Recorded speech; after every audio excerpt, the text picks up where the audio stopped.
You know what's funny about being a good man? Watch what happened next. You know what's funny about being a good man? It's not a compliment. Not really. When a woman says you're a good man, she isn't talking about your character or your soul. She's talking about your utility. You're like a high-end dishwasher or a reliable water heater. You're there, you work, you make her life comfortable, and she never has to think about you until you break down. My name is Michael Bennett. I'm 53 years old, and for 15 years, I was the most reliable appliance in our suburban Massachusetts home.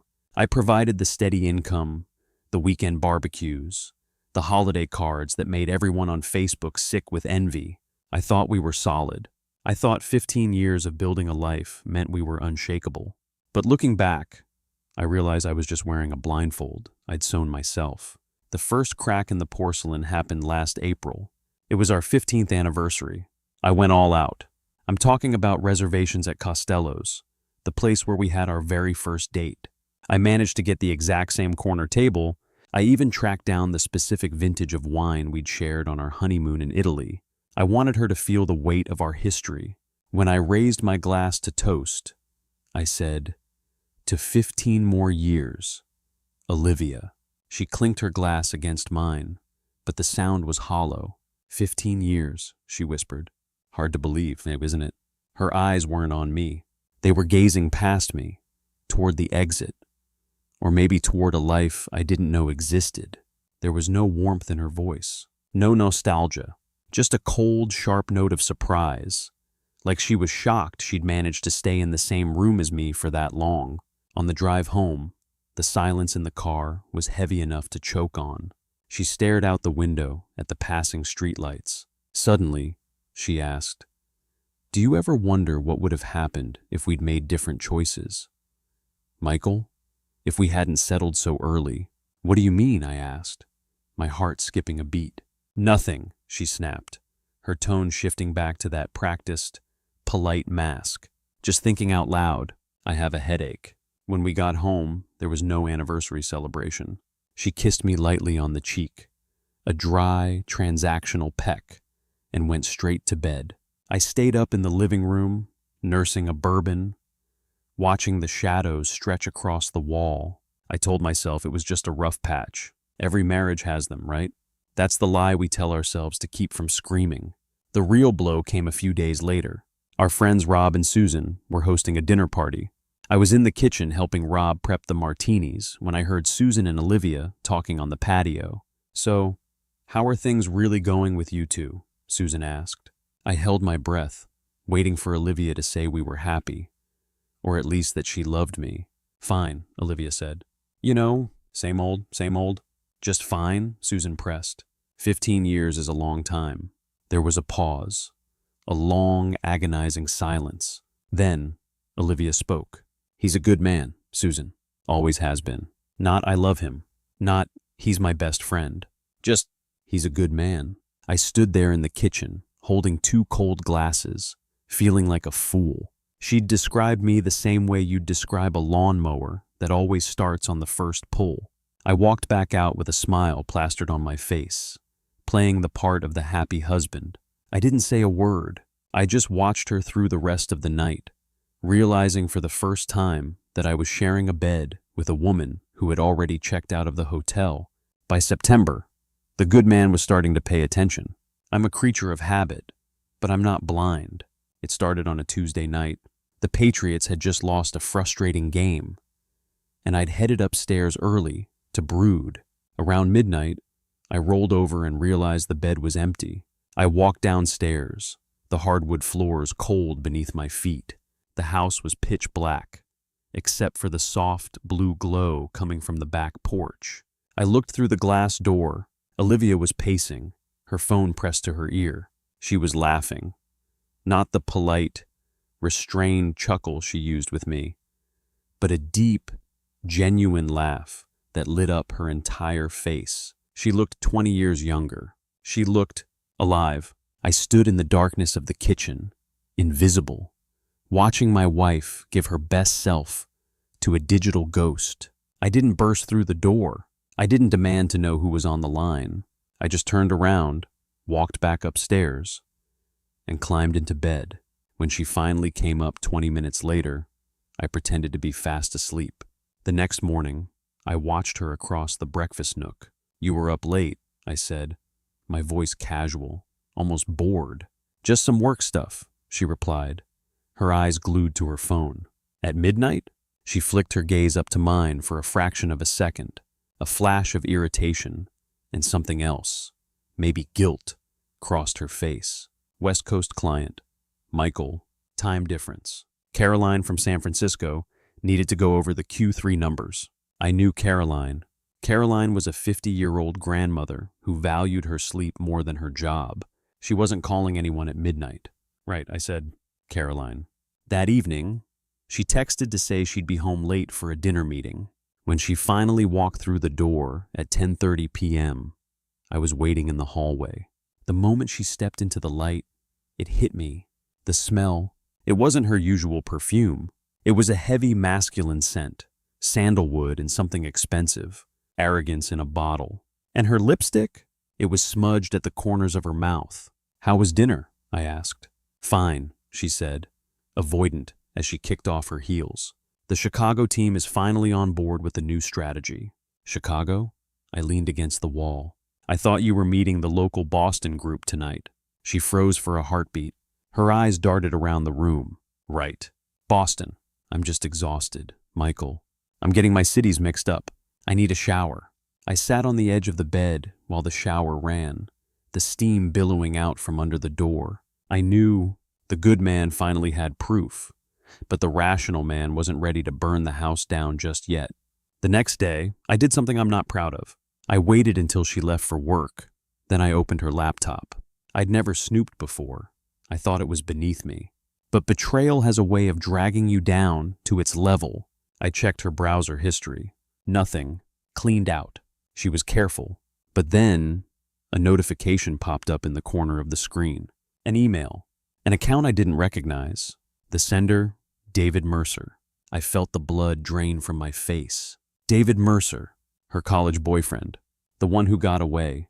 The man she'd mentioned a handful of times over the years, with a wistful look in her eyes. I didn't even have to open the email. The subject line told me everything I needed to know. "Missing you already. Last night was magic." I didn't scream. I didn't throw the laptop. I just closed it, wiped the desk, and went to work. I let her dig her own grave. And believe me, she was digging fast. For the next 2 weeks, I became a ghost in my own home. I watched as Olivia gradually evaporated from our life. She was physically there for dinner, but her spirit was already in Chicago, or wherever Mercer was hiding. She spent every meal staring at her phone, smiling at messages I wasn't allowed to see. If I asked her about her day, she'd give me a one-word answer. Our weekend rituals, the things that had sustained us for 15 years, simply vanished. The Saturday morning runs were replaced by emergency office calls. The Sunday brunches were canceled for client prep. I was still doing her laundry. That's the irony of the good man. Even when he knows he's being replaced, he still follows the routine. I was emptying the pockets of her favorite trench coat when I found it. A crumpled receipt from the Harbor View Hotel on the Cape, dated the previous Wednesday. The previous Wednesday, she told me she was at a conference in New York. I stared at that piece of paper. The Harbor View was our place. It's where we'd spent our 5th anniversary. It's where we talked about having kids before we decided the timing wasn't right. And now, she'd taken Mercer there. She'd given him our memories and let him tarnish them. That night, I kept the receipt in my pocket. I felt it there, sharp and cold, like a loaded gun. "How was your day?" she asked, walking into the kitchen. "Interesting," I said. "I found an old photo of us today while I was cleaning. From that weekend in Vermont. Remember how happy we were?" I watched her face. Relief washed over her features like a wave. She thought I was being sentimental. She thought she was safe. "We've just both been so busy." "Michael," she said, kissing my cheek. "We'll take a trip soon. I promise." "I'm sure we will," I said. The next morning, I didn't go to the office. I told my boss I was working remotely, but instead, I parked my car a block away from our house and waited. At 8:15 a.m., Olivia stepped out. She was wearing a fitted blue dress I'd never seen before. It wasn't office attire. It was a look-at-me dress. She looked beautiful. She looked like a woman going to meet the love of her life. I followed her. I stayed 3 cars back, my heart hammering against my ribs so hard I thought it would crack a bone. She didn't drive toward the city. She headed straight for Logan Airport. I followed her into the short-term parking garage. I watched as she checked her makeup in the rearview mirror, applied a fresh coat of red lipstick, and stepped out with nothing but a small carry-on bag, one she'd obviously hidden in her trunk the night before. I followed her into the terminal, keeping my sunglasses on and my head down. And then I saw him, David Mercer. He was leaning against a pillar near the Delta Gate. He looked exactly like a man who spent his life taking things that didn't belong to him. The moment Olivia saw him, her entire face transformed. She didn't just walk to him. She ran. She threw herself into his arms, her legs wrapping around his waist, her face buried in his neck. They stood there for a long time, oblivious to the thousands of people around them. I sat on a bench 20 feet away, hidden behind a newspaper, watching my 15-year marriage dissolve in a crowded airport terminal. I didn't jump up and make a scene. I didn't film it for a gotcha moment. I just sat there and let the reality sink in. The good man was officially dead. I didn't confront her when she got back from her business trip. I let her tell her lies about Chicago. I even asked her if the deep dish pizza was as good as they say. I wanted to see how far she would go. For a week, we performed this macabre dance. We ate dinner, talked about the weather, and slept in the same bed without touching.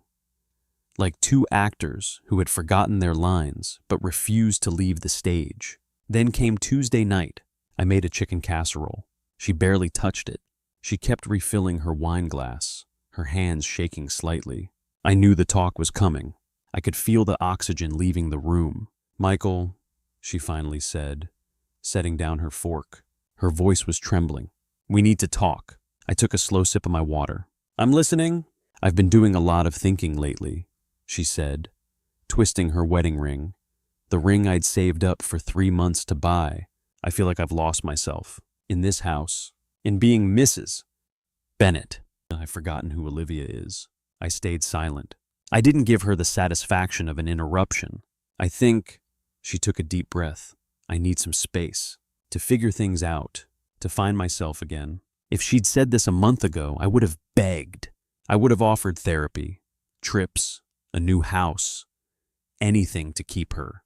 But sitting there, knowing she'd just been wrapped around David Mercer at Logan Airport, I felt a strange, cold sense of clarity. "Space," I repeated. "What exactly does that mean, Olivia?" She seemed surprised by my composure. She'd expected a breakdown. I thought maybe I could stay at Rachel's for a while, just a few weeks, to see what I want, to see if this is still working for you, I asked. "Yes," she said, her voice growing firmer. "I need to know if I'm still in love with you, Michael. And does David Mercer factor into this soul searching?" The color drained from her face so fast she looked like a ghost. "What? Who? How do you know that name?"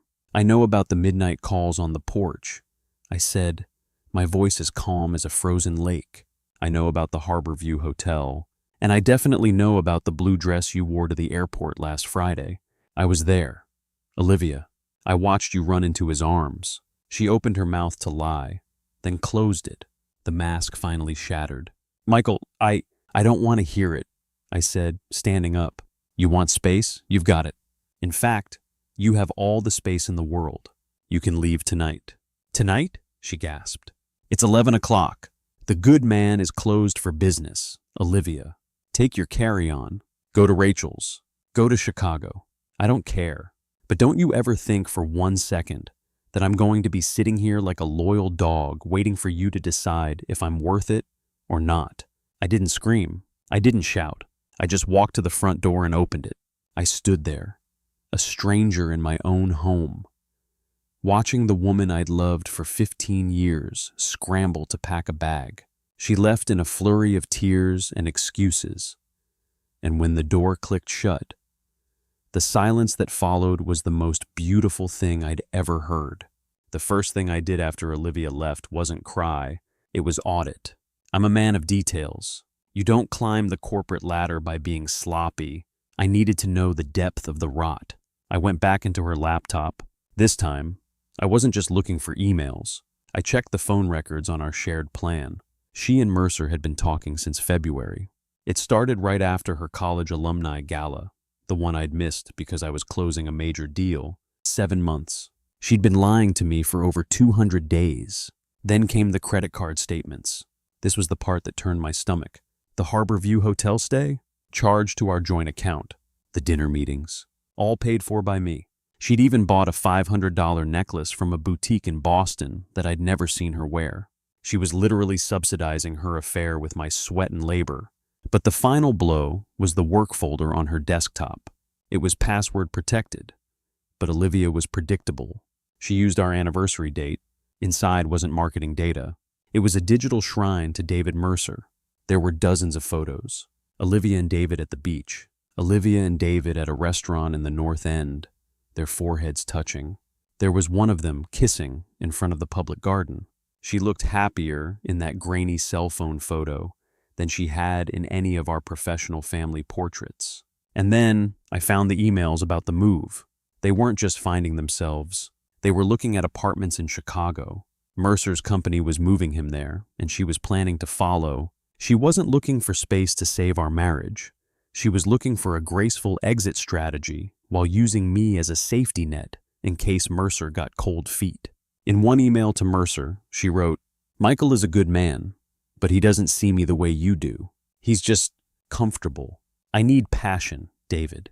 I need to feel alive again." Reading those words, something inside me didn't just break. It cauterized. The pain vanished, replaced by a cold, hard diamond of resolve. I wasn't a good man anymore. I was a man who had been used as an insurance policy. The next morning, my phone rang. It was Rachel, Olivia's best friend. "Michael, it's Rachel," she said, her voice shaking. "I think there's something you should know. Olivia is staying here, but she's not telling you the truth. She's been talking to David for months. I saw her messages on her phone this morning. I can't let you sit there thinking this is just a break." I almost laughed. "I know, Rachel. I've seen it all. The emails, the hotel receipts, the Chicago apartment hunt, and you're just, okay? I'm not okay. Rachel," I said, staring at my reflection in the darkened TV screen. "But I'm finished. I'm done being a reliable appliance. Tell Olivia that if she wants space, she better start enjoying the vacuum, because I'm about to suck the air out of her backup plan." I hung up and made 3 calls. One to my lawyer, the meanest shark in the state. One to the owner of a boutique gym downtown. And one to my old friend Steve, who owned the finest men's clothier in the city, The Space. Olivia Wanted was about to become a prison of her own making. If Olivia wanted to find herself, I decided I was going to lose the man she thought she knew. For the next 6 weeks, I treated my life like a high-stakes project. I was up at 5 a.m. every single morning. I started running until my lungs burned and my legs turned to jelly. Then, I hit the gym. I hired a trainer named Jake, a man who looked like he'd been carved out of granite. "What are we working for?" Jake asked me on the first day.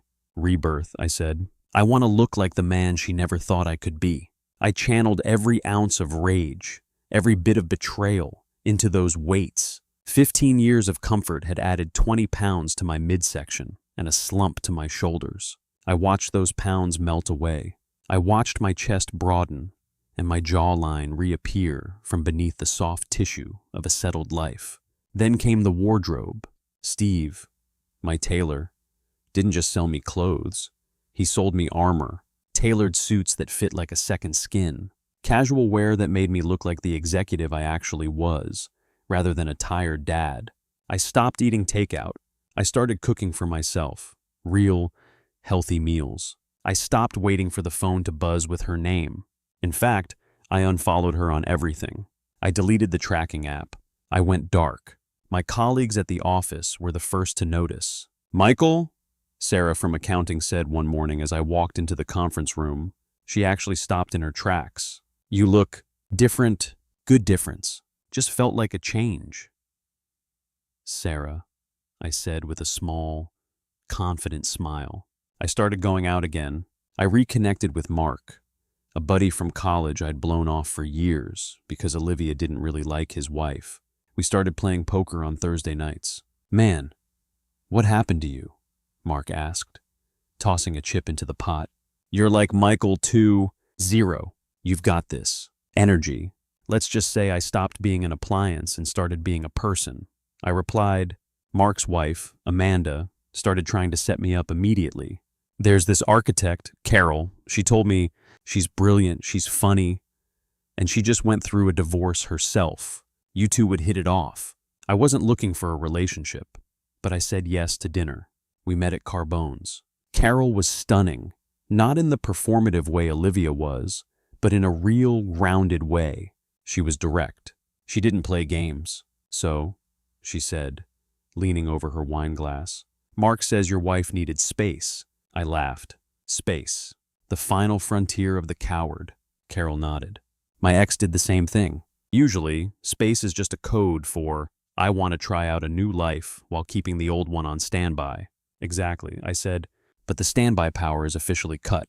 We talked for hours. It was the first time in years I'd felt seen. Not as a provider, not as a good man, but as a man. I wasn't falling in love, but I was falling back in love with myself. I was standing straighter. I was speaking with more authority. I was becoming the man I'd wanted to be before I settled for being Olivia's safety net.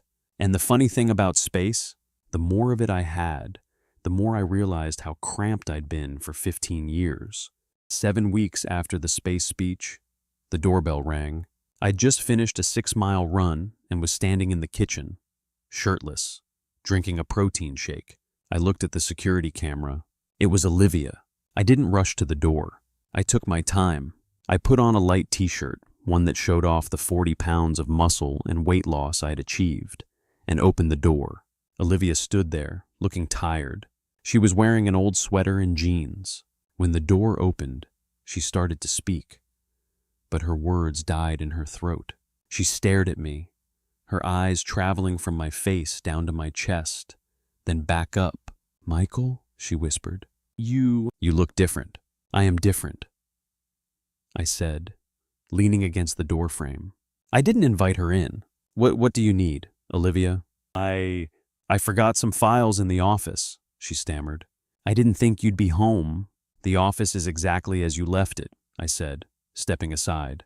She walked into the house, but she stopped in the living room. I'd rearranged everything.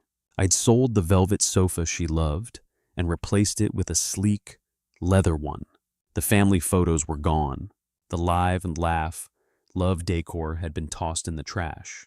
It didn't look like her home anymore. It looked like my bachelor pad.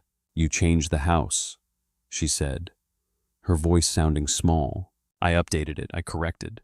She went into the office and came out a few minutes later with a folder. She lingered in the doorway of the kitchen. "Laura mentioned she saw you at Whole Foods last week," Olivia said, her eyes searching mine for any sign of the old Michael. "She said you looked happy." "I am happy, Olivia. Happier than I've been in a decade." She flinched. "I've been thinking a lot about us, about the choices I made. David. It wasn't what I thought it would be. The fantasy didn't really match reality." I just smiled. It was a cold, knowing smile. I imagine it wouldn't. Reality is hard. Fantasy is easy. That's why people like you prefer it. "Michael, please," she said, taking a step toward me. "I made a mistake, a horrible, stupid mistake. I realized that David doesn't know me. Not like you do. I miss our life. I miss us." "You don't miss us, Olivia," I said, my voice low and steady. "You miss the reliable appliance. You miss the man who would pay for your hotels while you explored your passion. You miss the safety net, but the net is gone. I burned it." "Are you seeing someone?" she asked, her voice cracking. "That's not your business anymore." "I still love you," she cried, the tears finally starting to flow. "No, you don't. You love the idea of me.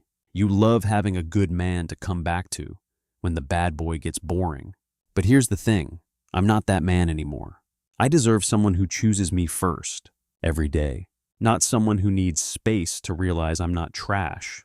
Please, she whispered, reaching for my hand. I gently stepped back. Your time is up. Olivia, you wanted space. Now you have all the space in the world. Use it to find a way to live with the fact that you threw away 15 years for a man who didn't even want to commit to you.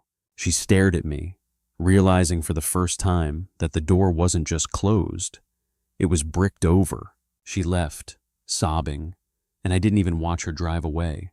I had a dinner date with Carol, and I didn't want to be late.